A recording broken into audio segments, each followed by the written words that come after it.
예, 오늘은 잠언 25장에 나와 있는데요. 욥기. 우리 황자원이 오토매틱으로 잡 고쳐주시네. 감사합니다. 여러분 너무 자주 실수를 해서 이제 이렇게 옆에서 안 도와주시면 혼자서 뭘 해나갈 수가 없는 것 같아요. 예, 죄송합니다. 욥기 25장, 욥기에서 오늘 행운이라고 해야 되나, 불운이라고 해야 되나, 제일 짧습니다. 욥기 전체 42장 중에서 제일 짧은 장이 욥기 25장인데, 자, 그 내용은 굉장히 풍성한 것 같아요. 말씀드린 것처럼 이제 욥기는 피날레를 향해서 점점 클라이맥스를 향해서 조금씩 진행합니다. 그간의 많은 우여곡절 끝에 드디어 이제 두 번째 친구가 세 번째 발언을 했습니다. 그러니까 두 번씩은 한 바퀴 돌았고, 그러니까 욥까지 치면은 8명이죠. 8번의 논쟁이 벌어 8명이 등장한 거죠. 그죠? 친구 3명 욥. 그렇죠? 그다음에 실제적으로는 친구 1명 욥, 친구 두 번째 욥, 그다음에 세 번째 욥 이렇게 해서 매번 욥은 이 4명을 3명을 다 한꺼번에 상대를 했었는데 드디어 이제 빌닷이라고 하는 친구가 세 번째 마지막 발언을 합니다. 그리고 욥이 26장에서 답변을 합니다. 그러면 구조상, 논리상 27장이든 어쨌든 간에 26장 다음에 당연히 세 번째 친구인 소발이라는 친구가 마지막 발언을 해야 되는데 이유는 모르겠어요.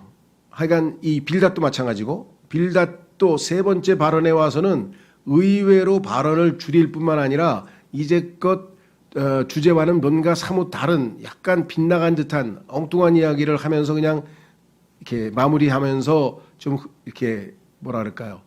논조를 흐리는 이상한 태도를 보입니다. 그러니까 아마 욥의 논리 정연한 반박에 아마 이제 압도당한 거 아닌가 이렇게들 주로 해석들을 합니다. 그럴 수밖에 없겠죠. 욥이 그간의 삶에서 보나 모든 면에서 압도적으로 뛰어난 사람인데 욥과 논쟁을 벌인다고 해서 이길 수는 없었을지도 모르겠습니다만 어쨌거나 그래서 지금 26장에서 욥의 발언이 끝나고 당연히 욥은 세 번째 친구인 소발이 등장해서 발언을 하겠지.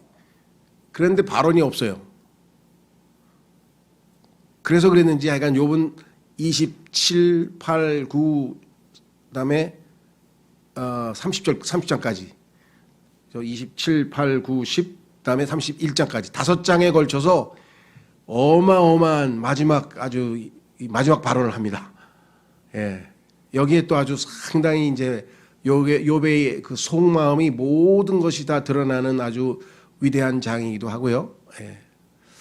그리고 32장에 가서 엘리후라고 하는 사람이 등장하는데 요 엘리후라고 하는 사람은 말씀드린 것처럼 옆에서 이게 듣고 있던 참여하고 있던 청년이었어요. 젊은 사람인데 이제 윗 어른들이 발언하는 것을 쭉 계속 듣고 있는 거예요.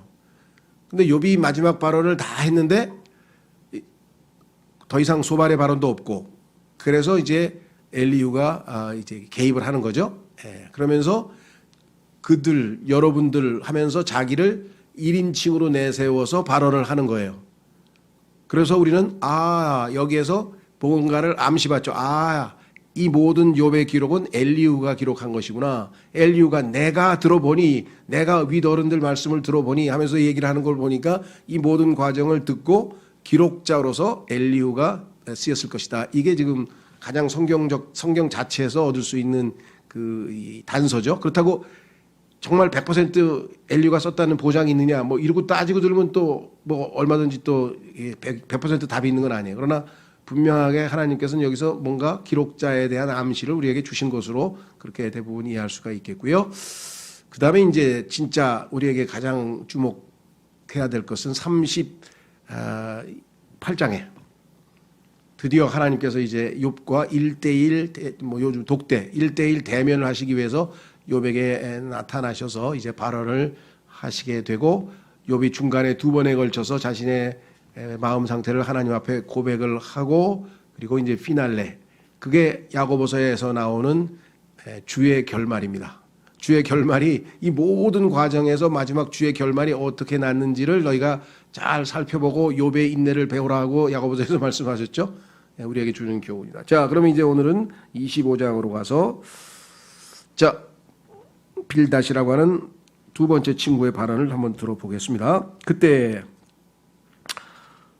여기서 들어가기 전에 한 구절 뭐랄까 인용을 좀 했으면 좋겠어요. 제가 이렇게 욥기에 관한 책들을 쭉 읽어보니까 여기 아주 우리에게 좀 뭔가 시사해주는 그런 내용이 들어있어서 요 강의 전에 한번 말씀을 드려볼게요.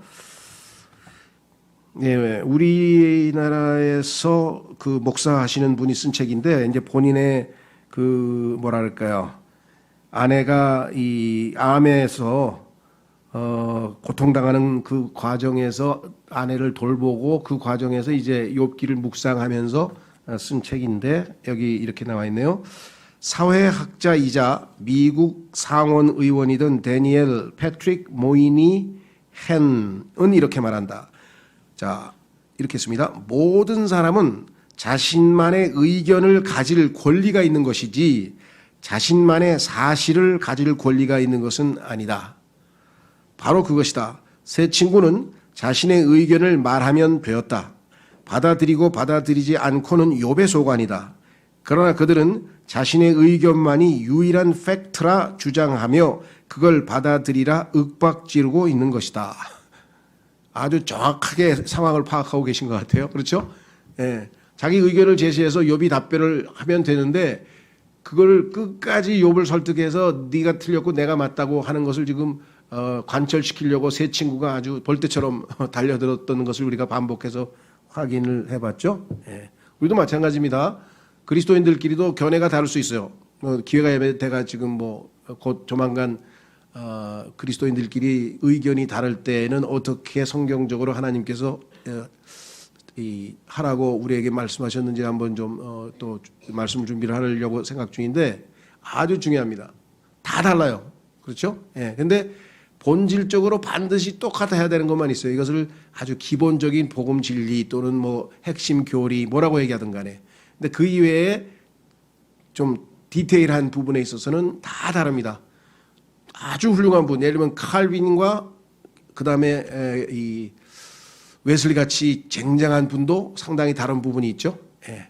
뭐 우리 쪽으로 보면 피터 라커먼과 제임스 낙스도 다르고 사뮤엘 깁과 제임스 낙스도 다르고 뭐 예를 들면 훌륭한 우리가 보기에는 바이블 빌리버 중에서는 뛰어나신 분들끼리도 다 다릅니다.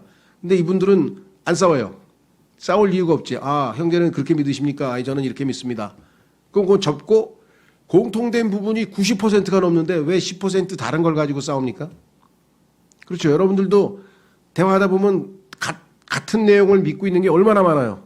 근데 서로 조그맣게 다른 그걸 가지고 악착같이 내 말을 관철해서 그걸로 의견이라고 얘기했잖아요. 의견을 팩트라고 단정 짓고 싶어하는 그 욕심 이것 때문에 다툼이 벌어지는 것 같아요. 아, 형제님 그 의견은 그렇습니까? 아, 저희 의견은 이렇습니다. 그런데 내 의견이 나는 하나님의 의견이라고 생각하는데 형제님은 형제님의 의견이 하나님의 의견이라고 생각하니 여기서는 싸움이 나니까 나중에 하늘에 가서 물어봅시다. 아, 이러면 그냥 아무렇지도 않게 해결될 거 아니에요. 그렇죠? 정말 제가 볼 때는요. 야, 이분들이 거의 95% 교리가 같아. 그래서 야, 정말 성경을 깊이 파는 사람 똑같구나 했더니 웬걸 결정적인 부분에 가서 생각이 다른 거야. 그런데 그분들이 안 싸워요. 예전에 지금 아마 돌아가셨을 거예요. 제가 정확한 소식을 모르겠어요. 상당히 암투쟁을 하고 버리셨던 분인데 그 러크만 박사의 친구분이 있었어요. 시애틀 저쪽에 이 워싱턴주죠. 예.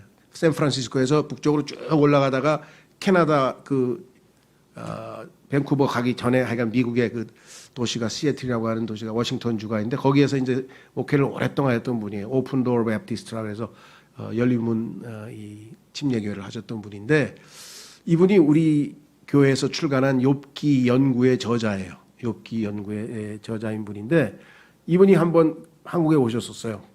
그래서 그분 덕분에 오신 덕분에 그 리오 더튼 선교사라고 저를 포함해서 우리 5명의 2000년도의 목회자에게 이 안수위원회를 만들어서 선교사들로 안수위원회를 구성해서 우리를 안수를 주셨던 그 리어 더튼 선교사님이 를 후원하는 교회예요. 미국 교회가. 그래서 자기가 후원하는 선교사를 방문해서 한국에 오셨어요. 근데 이분은 피터 라크만의 친구인데 피터 라크만을 좋아하는 사람이 우리 쪽에는 많은데 선교사들 쪽에는 다 싫어해. 미국. 그러니까 이분은 선교사이지만 이분을 초빙을 해놓고 선교사를 초빙할 수는 없어. 왜냐하면 싫어하니까. 라크만 친구라 그래가지고. 그래서 한국에서 보니까 당신이 러크만하고 제일 친한 사람 같다고 나한테 전화를 해가지고 밥 먹으러 오라고. 그래서 밥 먹으러 갔죠. 가가지고 제가 러크만 이 자서전이 있어요. 전기. 태어나면서부터. 그래서 그걸 읽었냐 그러니까 그거 읽었다 그러면서 이거 강추한다 그러면서 막 그 선교사에게 읽어보라고 뭐 이렇게 얘기도 하고 막 이렇게 쭉 얘기를 했었는데 깜짝 놀랐어요, 내가. 러크만 박사가 강력하게 비판하고 있는 교리 중에 하나가 소위 말하면 극단적 세대주의입니다. 그런데 이 사람이 극단적 세대주의자예요.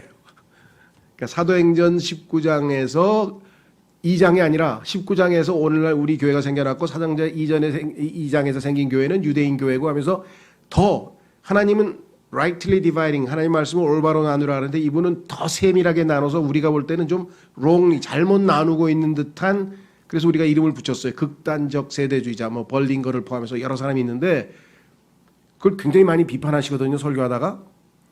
그런데 이 사람은 극단적 세대주의자야. 그런데 서로 친한 친구야. 서로 교회 와서 설교도 해. 그런데 각각 그 설교는 빼고 하죠. 그렇죠. 그 상대방 교회 가가지고 자기가 저 상대방 틀렸다고 생각하는 걸 교리 설교할 수는 없잖아요. 그러면서도 아무렇지도 않고 친하게 잘 지내더라고요. 그래서 내가 성숙한 사람들은 역시 좀 다르구나 이런 생각을 했습니다. 어쨌거나 제가 얘기가 좀 빗나갔는데요. 그래서 지금 말씀드린 것처럼 의견과 팩트가 때로는 다를 수 있어요. 그러니까 내 의견이 100% 팩트라고 자꾸만 주장하면 그다음에 이제 그 사람하고는 사람들이 대화를 할 수가 없죠. 그렇죠? 자, 그래서 욥의 친구 세 사람이 그런 성향을 보였다는 것 말씀을 좀 드리고요. 그때 1절 수아 사람 빌닷이 응답하여 이르되 23, 24장에서 이제 두 번째 사람한테 답변을 하니까 그 답변을 듣고 나서 나섰어요. 통치권과 두려움이 그분께 있나니 그분께서는 자신의 높은 곳에서 화평을 베푸시느니라. 그분의 군대에 무슨 수요가 있느냐. 그분의 빛이 떠올라 닿지 않는 자가 누구냐. 갑자기 하나님의 위대하심을 딱 선포를 하는 거예요. 하나님의 통치권과 두려우신. 그러더니 그 다음에 마저 읽어봅니다. 본문에 갑자기 인간의 보잘것없음을 설파하는 거예요. 그래서 두 개를 딱 대조해서 욥 보고 네가 감히 하나님 앞에 나아가 내가 하나님 앞에 가서 내 속마음을 다 한번 말씀드리고 싶다. 중재인이 있으면 좋겠다 하면서 지금 막 하나님 앞에 나서서 자신만만할 것 같이 얘기하는데 어떻게 인간이 감히 하나님 앞에 나간다는 소리를 그렇게 쉽게 하느냐. 뭐 이런 내용의 속에 마음을 품었겠죠. 뭐라고 그랬나 보세요. 4절.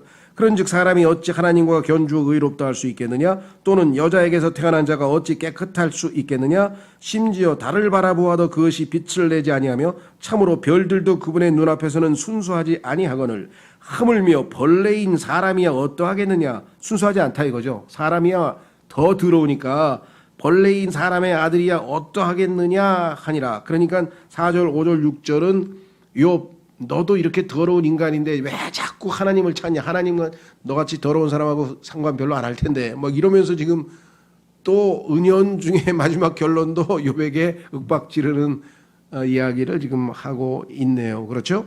자, 하나님의 두려움 한번 확인해 보겠습니다. 뭐 통치권에 관해서도 한번 좀 찾아보고요. 자, 두 구절 한번 찾아보겠습니다. 우선 다니엘서 4장으로 가보겠습니다. 다니엘서 4장에 가면은 그 유명한 사건이 있죠. 왕이 갑자기 짐승이 돼가지고 풀을 뜯어먹고 네 발로 기어다니고 손톱도 안 깎고 막 하나님의 징계를 받아서 그런 일이 다니엘서에 보면 일어난 사건 여러분들이 아마 기억하실 텐데요. 그렇죠? 그래서 하나님 앞에서 우쭐대다가 하나님의 징계의 손길이 내린 그거는 뭐 사건은 잘 알고 계시니까 그 사건이 있은 후에 드디어 이 왕이 하나님께서 정하신 징계의 기간이 끝났어요. 그렇죠? 예, 징계의 기간이 끝났을 때 드디어 이제 영적으로 눈이 떠진 거죠. 실상을 알게 된 거예요. 그래서 하나님에 대해서 새로운 걸 발견했죠. 자, 그래서 다니엘서 4장 34절부터 보겠습니다. 다니엘서 4장 34절부터.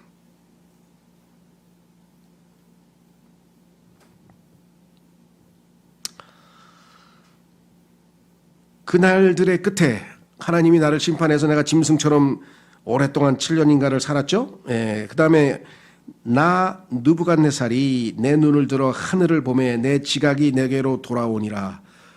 인간이 아니라 짐승의 마음을 하나님께서 넣어주셔서 자기가 짐승인 줄 알고 살았어요. 짐승처럼. 근데 이제 하나님께서 드디어 인간의 지각을 주셨죠. 내가 지극히 높으신 이를 찬송하며 영원토록 사시는 그분을 찬양하고 공경하였나니. 내가 이제 자세가 바뀌었어요. 하나님에 대해서. 그러면서 뭐라 그랬어요? 여기 나와 있는 아까 통치권에 대한 얘기 나오죠.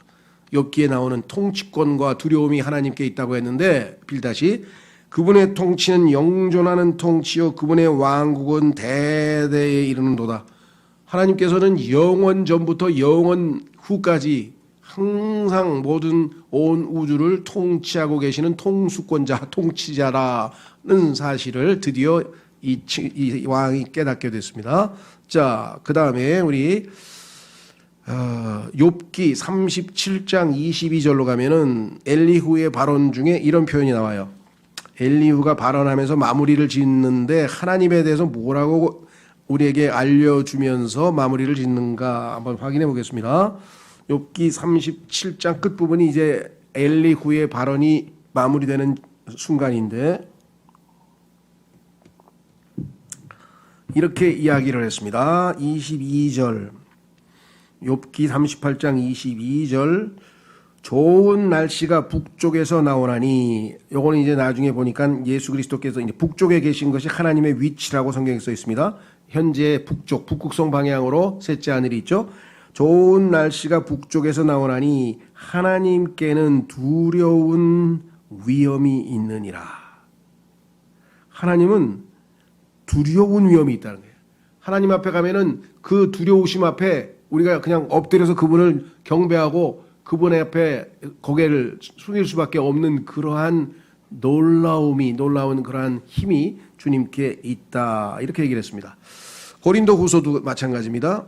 고린도후서 우리는 이제 그래도 하나님은 이제 우리 그리스도인들의 하나님은 그렇게 두려우신 분이 아니다. 우리 그리스도인들에게는 다정함도 있으시고 얼마나 좋은 면도 많으세요. 그렇죠? 사랑도 많으시고 긍휼도 많으시고 자비로우시고 뭐 많죠. 그러나 그렇다고 해서 하나님께서 우리에게 안 두려우신 분이냐? 그렇지 않죠. 하나님의 속성이기 때문에 하나님의 성품의 일부이기 때문에 그렇습니다. 그래서 사도 바울도 우리 그리스도인이 너무 하나님을 쉽게 생각하거나 가볍게 생각해서는 안 된다는 거예요. 그래서 뭡니까? 간증집이라 그러나 하여간 무슨 책 제목에 보면은 하나님을 부를 때 그죠? 하나님께 이 친밀함을 나타낸다고 하는 이유로 Hello, Daddy. 안녕, 아빠. 그 애기는 그럴 수 있겠죠. 근데 그리스도인이 하나님을 그렇게 그걸 좋은 칭호라고 이렇게 추천하는 사람에 대해서 하나님의 두려우심을 모르는 것 같다. 이렇게 평을 하는 걸 제가 들었는데요. 자, 고린도후서 5장을 가보십시오. 고린도후서 5장. 비록 우리가 그리스도인이어서 하나님의 사랑 안에 있고 그래서 우리는 하늘나라에 주님과 함께 영원히 있게 될 보장을 받았지만 그러나 이 땅에서의 하루하루의 삶에서 우리는 하나님의 심판의 대상이 될 것이다. 자, 뭐라고 되어 있나 보십시오. 고린도후서 5장 9절에 그러므로 우리는 함께 있든지 떨어져 있든지 주님과 함께 있든지 주님과 떨어져 있든지 지금은 육체적으로는 떨어져 있죠. 그분 셋째 하늘에 가 계시고 그분께서 받아주시는 자가 되려고 수고하노라. 우리가 반드시 다 그리스도의 심판석 앞에 나타나리니 이로써 각 사람이 좋은 것이든 나쁜 것이든 각자 자기가 행한 것에 따라 자기 몸 안에 이루어진 것들을 받으리라.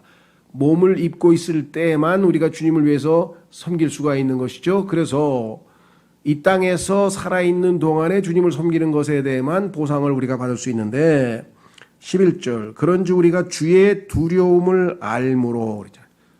사도 바울이 주의 두려움을 알기 때문에 사람들을 설득하거니와 어떻게 설득합니까? 이 땅에서 그리스도의 심판석 앞에서 설 것을 생각하고 두려움 가운데 지내라. 여기 나와 있죠. 우리가 하나님께 밝히 드러났고 또 너희 양심에도 밝히 드러난 줄로 나는 확신하노라. 하나님과 너희 양심에 꺼리 끼는 그런 삶을 나는 살지 않는다. 지금 다 하나님 앞에 드러내도 그렇죠. 양심에 거리 낄 것 없는 그런 삶을 살겠다. 그렇죠.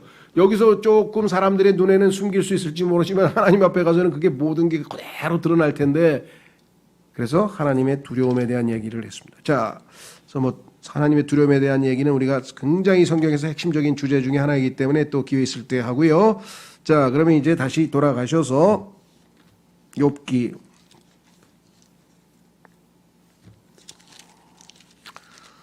25장. 자, 통치권과 두려움이 그분께 있나니 그분께서는 자신의 높은 곳에서 화평을 베푸시느니라. 이 땅에는 아직 화평이 없죠? 예수님이 성경에 보니까 평강의 왕, 화평의 왕이신데 왕이 지금 셋째 하늘에 저 먼 곳에 가 계시잖아요. 그 왕이 지상에 내려오셔야 그분이 이제 평강으로 화평으로 이 땅을 통치하겠죠. 그렇게 되면 사람들이 더 이상 전쟁을 연습하지 않을 것이고 칼을 그렇죠 낫으로 만들고 그 다음에 이 뭡니까 전쟁 무기 창을 뭘로 만든다 그러나요? 홈인가요? 하여간 제가 잊어버렸어요. 전쟁이고 창과 칼, 전쟁 무기를 농사짓는 도구로 왜? 전쟁을 할 이유가 없으니까. 그래서 더 이상 전쟁을 연습 안 한다 그랬어요. 지금은 전쟁 연습을 무지하게 하죠. 막 훈련하고 또 하고 또 하고 또. 그럴 필요가 없어요. 예수 그리스도께서 직접 다스리는 태평성대가 오겠죠. 자, 지금은 아니에요. 하늘에서만 있어요. 그래서 여기 하늘에서 높은 곳에서 화평을 보신다 했죠. 그분의 군대에 무슨 수요가 있느냐? 만군의 주 하나님의 이제 얼마나 많은 군대가 있습니까? 천사들은 셀 수 없이 많은 천사들이 있죠. 그럼 천사만 주의 군대냐? 아니에요. 주님의 군대는 천사만 있는 게 아니라 온갖 게 다 있어. 예를 들면 뭐가 있을까요? 예를 들면 뭐 눈도 있고 바람도 있고 그죠? 우박도 있고 하나님이 사용하시는 무기가 군대가 다양합니다. 나중에 뭐 말벌도 있죠. 메뚜기도 있고. 그러니까 모든 것이 다 하나님을 섬기는 군대 역할하니까 얼마나 많으냐 수요가 있느냐. 그분의 빛이 떠올라 닿지 않는 자가 누구냐. 온 우주를 그렇죠. 그분의 빛으로 지금 비추고 있어서 물론 이 태양계 같은 경우 태양이 비추고 있어서 이 땅의 지구상의 모든 존재는 그 태양빛으로 인해서 살아가는 거죠. 빛도 임하고 에너지로 바뀌어서 광합성을 해서 음식도 곡식도 있고 과일도 있고 이 모든 것 다 뭐예요? 하나님의 그 섭리하에 다 주어진 것이다. 그러면서 하나님에 대해서 높이 칭찬합니다. 하나님을 드높입니다. 뿐만 아니라 여기 빛이 떠올라 닿지 않는 자가 누구냐 했을 때 물리적인 빛, 햇빛도 있고요. 그렇죠? 물리적인 달빛도 있고 별빛도 있지만 진짜 빛은 어떤 빛인가? 여러분 잘 아시는 것처럼 예수 그리스도시죠. 그분은 참 빛이라 확인해 보겠습니다. 요한복음 1장. 이 빛이 우리에게 임해서 우리가 어떻게 됐습니까? 어둠의 왕국에서 벗어났다고 골로새서 1장 13절에 써 있잖아요. 나는 세상의 빛이라 하고 예수님이 말씀하셨죠. 예수님을 영접하는 사람은 어둠의 왕국에서 벗어나게 되는 것이겠죠.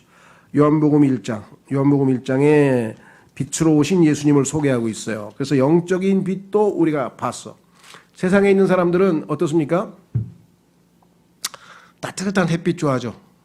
여러분들 한국에 있는 분들은 의외로 이 햇빛 쬐는 걸 별로 안 좋아할 수도 있어요. 막 탄다 그러고 뭐 양산 쓰고 다니고 그러는데 서양 사람들은 이 햇빛이 별로 안 나는 지역이기 때문에 유럽의 그 동북부나 이런 데는 지중해 쪽은 햇빛이 많이 나죠. 그러니까 여름이 되면 유럽 사람의 거의 대부분은 다 저 포르투갈서부터 시작해가지고 프랑스에 있는 그 이태리까지 포함해서 지중해 해변으로 거의 대부분 다 이제 휴가를 떠납니다.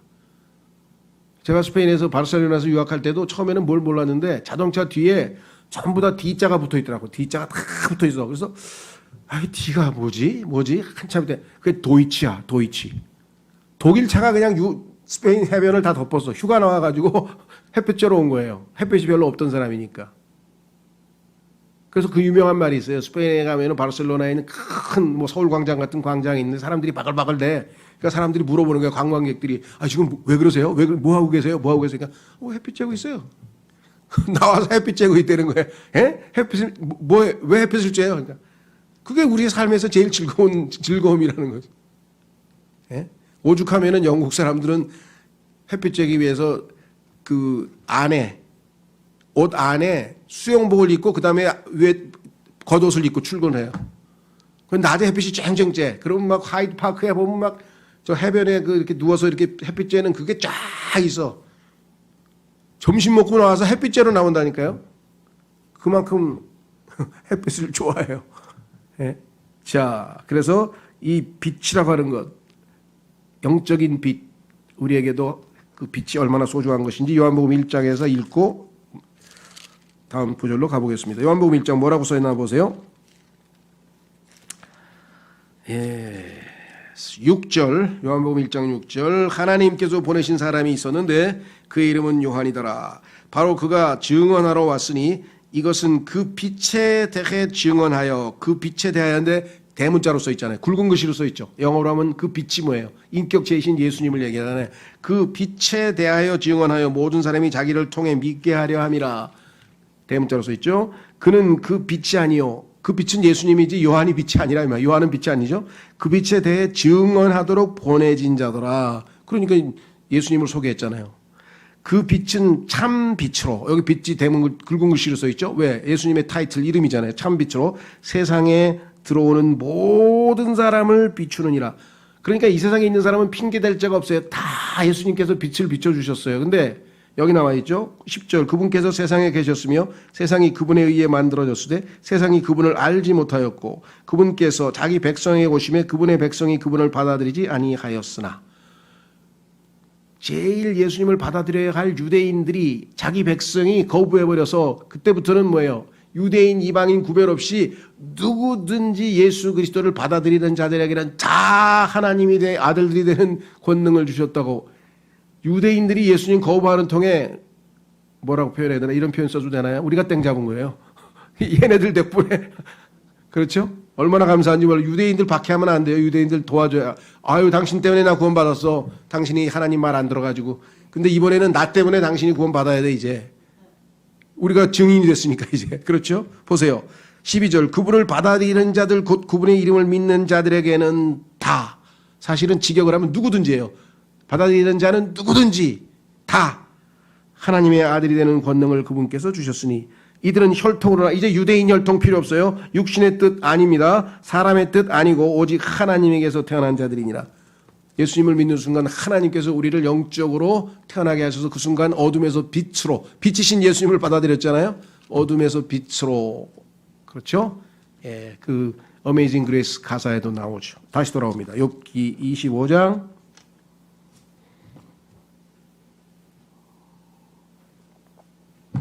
4절부터 6절까지. 그런즉 사람이 어찌 하나님과 견주어 의롭다 할 수 있겠느냐. 말이 안 된다 이 말이죠. 또는 여자에게서 태어난 자가 어찌 깨끗할 수 있겠느냐. 이것은 뭐예요? 아담의 죄가 여자에게서 태어난 모든 이 땅의 인간이죠.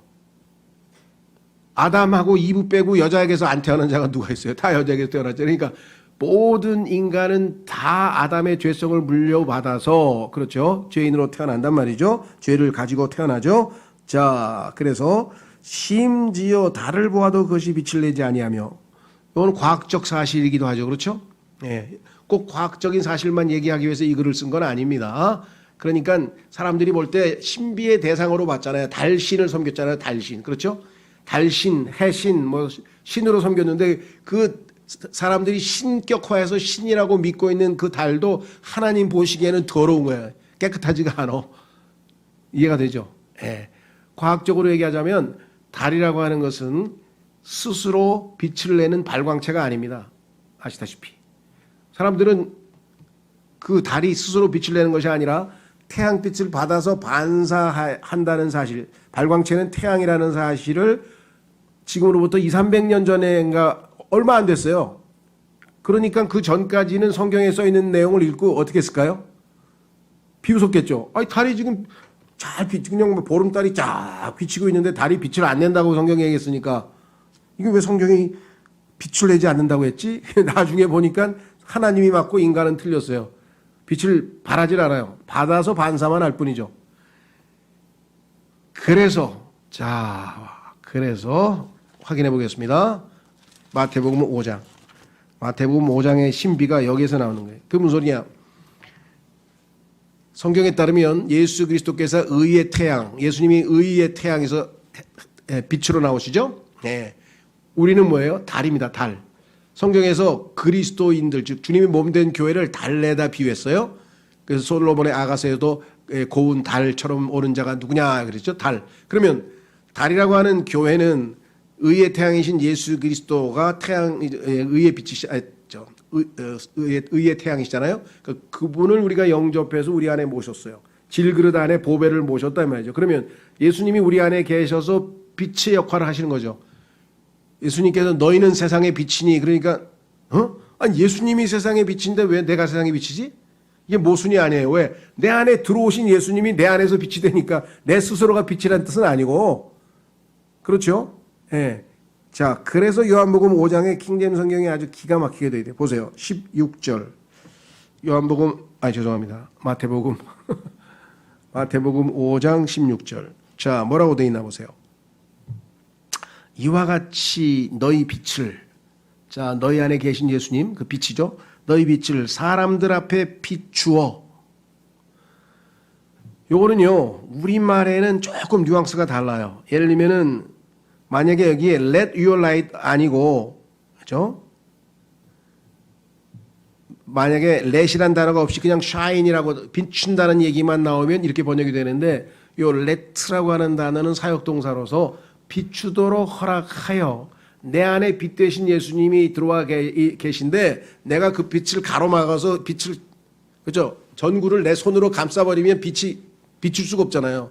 그러니까 네가 내 자신을 부인하여서 내 안에 계신 빛 되신 예수님이 빛을 발할 수 있도록 허락하라 이 말이죠. 순종하라 이 말이죠. 허락하라 이 말이죠. 그러면 어떻게 돼요?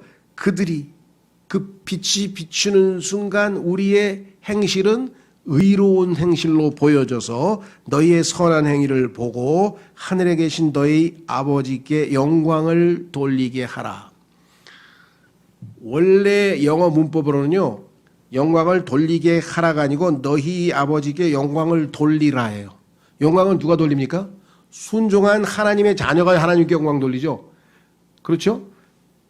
나의 모습을 보고 사람들이 야, 하나님 대단하신 분이야. 저 옛날에 아주 못된 놈이 저렇게 훌륭한 사람으로 바뀌었어? 와, 대단하다 하고 하나님께 영광 돌릴 수도 있어요. 성경에 보면 이게 틀린 건 아니에요. 근데 이 문맥에서 보면 그게 아니라 내가 나의 자신을 부인하고 예수님이 바깥에 빛으로 드러나도록 선한 행위를 보이면 나로 인해서 하나님이 영광을 받으신다 이 말이에요. 그러니까 내가 영광을 돌리는 거지. 나의 순종을 통해 하나님께 영광을 돌린다는 얘기예요. 그렇죠? 그렇다고 해서 이 번역이 틀렸다는 건 아니에요. 두 가지가 가능하지만 엄격한 문법으로 보면은 1차적인 건 영광 돌리는 사람은 우리라 이 말이에요. 자, 다시 돌아오셔서 욥기로 돌아옵니다.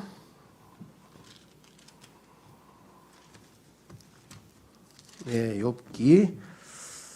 그래서 뭐라고 얘기했느냐? 참으로 별들도 그들의 눈앞에서는 순수하지 아니하거늘. 뭐 별들도 신으로 섬겼잖아요. 뭐 안드로메다, 뭐 사자성, 막 그렇게 사람들이 숭배하는 그 별, 스타.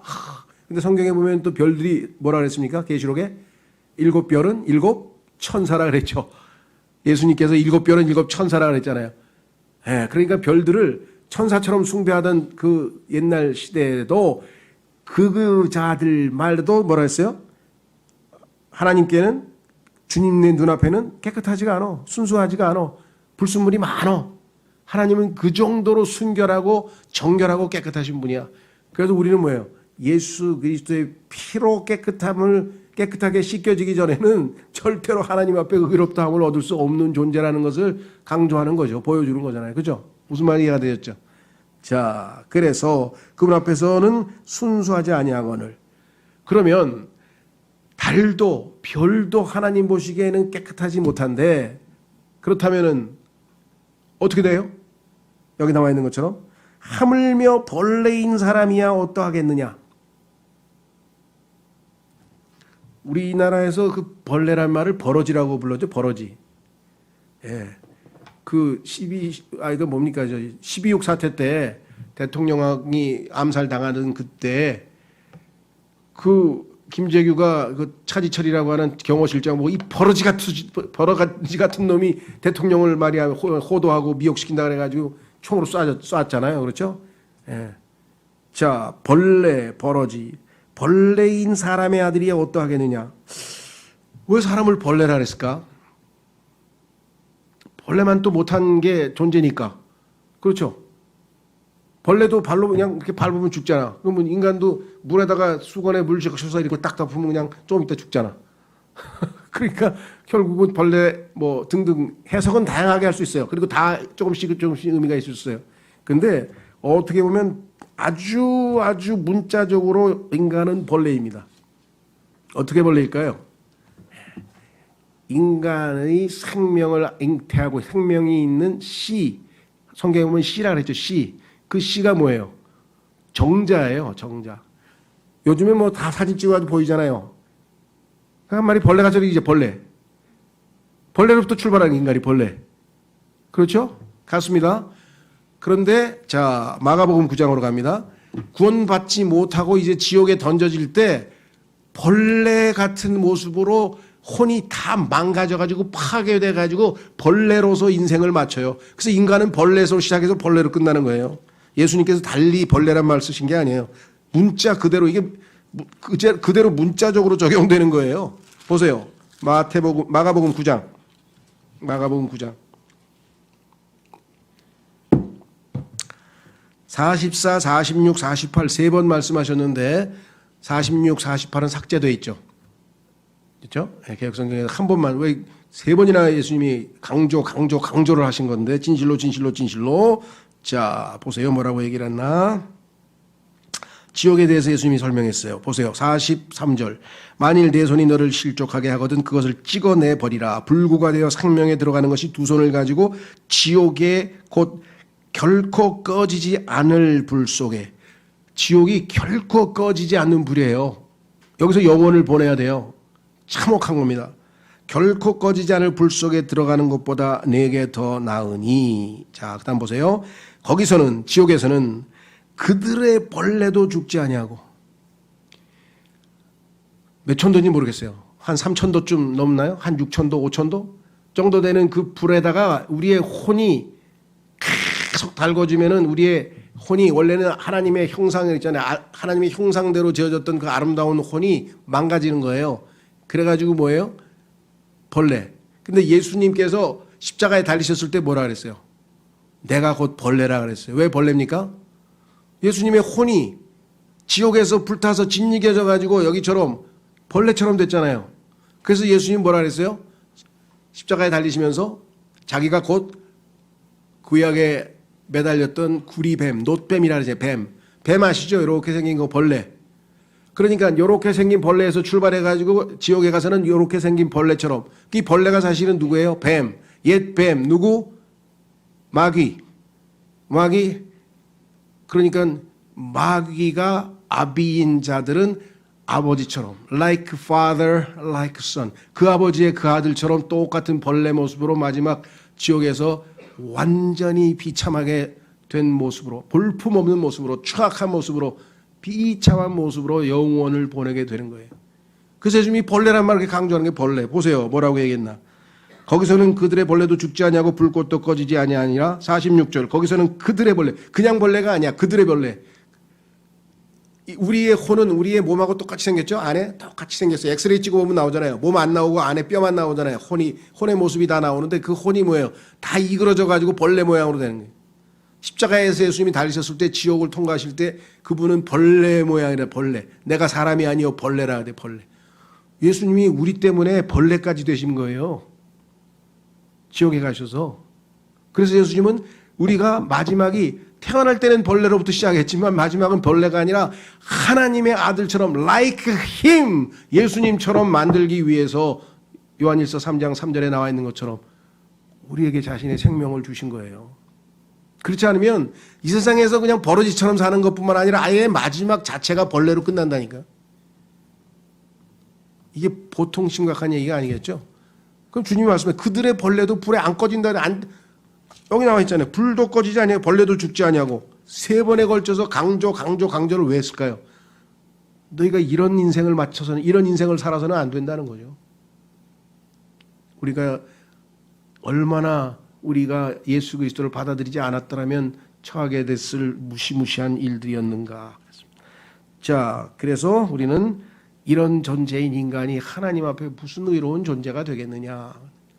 그런데 의로운 존재가 됐어요. 하나님께서 우리를 의롭다고 인정했어요. 뭐 믿음으로 자신의 아들을 내어주셔서 아들을 우리가 받아들였을 때 하나님께서 아들에 대한 우리의 마음을 믿음을 보시고 우리를 완전히 의롭다고 인정하셔서 여기 하나님과 견주어 의롭게 된 자들이 바로 우리 아니겠습니까? 심지어는 예수 그리스도가 죄가 되게 하시고 우리로 하나님 앞에 의가 되게 하셨다. 한 구절 찾고 마치겠습니다. 고린도후서 5장. 고린도후서 5장의 이 엄청난 선언을 한번 생각해 보십시오. 예수 그리스도께서 우리를 위해서 행하신 일이 어떤 일인가? 고린도후서 5장. 고린도후서 5장.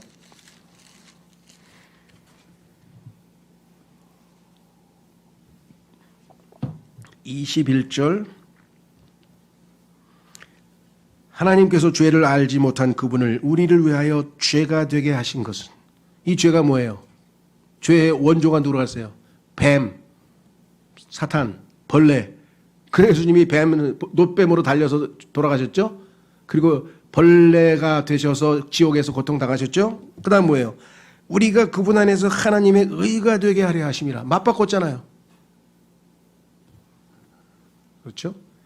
예, 이 크신 하나님의 사랑을 거부하고 만약에 예수님을 거절하면 어떻게 됩니까? 이런 희생까지 치르면서 아들을 내어주신 아버지는 뭐가 됩니까? 헛수고한 거 아니에요. 아버지의 희생, 아들의 희생을 헛수고하게 만든 게 뭐예요? 예수님을 거부하고 믿지 않는 자들이에요. 그래서 뭐예요? 죄라 함은 그들이 나를 믿지 아니하며. 하나님은 모든 죄를 다 용서하셨어. 인간이 생각할 수 있는 모든 악한 죄들을 다 십자가에서 용서하셨는데 딱 하나 남았어. 뭐예요? 아들을 믿지 아니하는 것, 아들을 사랑하지 아니하는 것, 아들에게 입맞추지 아니하는 것, 아들을 인정하고 존경하지 않는 것.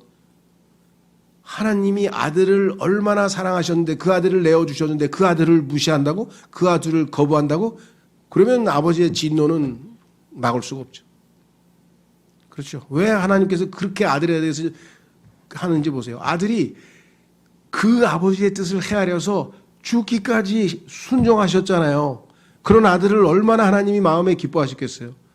아버지의 뜻을 헤아리고 아버지의 뜻이 이루어지도록 생명을 내어드리는 그 아들을 위해서 사람들이 아들을 믿기만 하면 모든 것을 다 해결해 주시는 그 아버지가 되시겠다는 거겠죠. 시간에 우리 참 짧은 구절이지만 이 세 구절을 통해서 우리에게도 엄청난 복음의 비밀을 우리가 배우게 되었습니다. 주님께 이 시간 간구하겠습니다. 주님, 이 복된 사실로 인해 감사합니다. 두렵고 통치자이신 그분께서 군대가 많고 참으로 그 누구도 그 앞에서 의롭고 깨끗하게 될 수 없는데 우리 주 예수 그리스도의 보배로운 피로 우리를 씻기시고 믿음으로 하나님의 자녀가 되게 해서 의롭다고 인정해 주신 아버지께 진심으로 감사드립니다. 이 시간 기도하겠습니다.